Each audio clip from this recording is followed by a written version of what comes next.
కీర్తనల గ్రంథము 8వ అధ్యాయము చదువుకుందాం. Page number 455.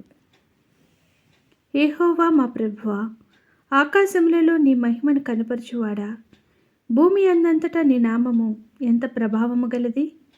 శత్రువులను పగ తీర్చుకొను వారిని మాన్పివేయుటకై నీ విరోధులను బట్టి బాలురెక్కయు చంటి పిల్లల యొక్కయు స్తుతుల మూలమున నీవు ఒక దుర్గమును స్థాపించి ఉన్నావు.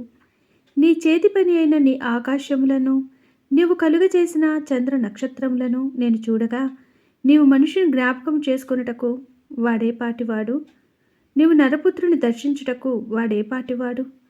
దేవుని కంటే వానిని కొంచెము తక్కువ వానిగా చేసి ఉన్నావు.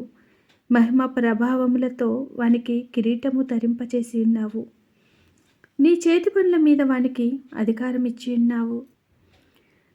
గొర్రెలన్నిటినీ, ఎడ్లనన్నిటినీ, అడవి మృగములను, ఆకాశ పక్షులను, సముద్రమత్స్యములను, సముద్ర మార్గములలో సంచరించు వాటన్నిటినీ వాని పాదముల క్రింద నీవు ఉంచి ఉన్నావు.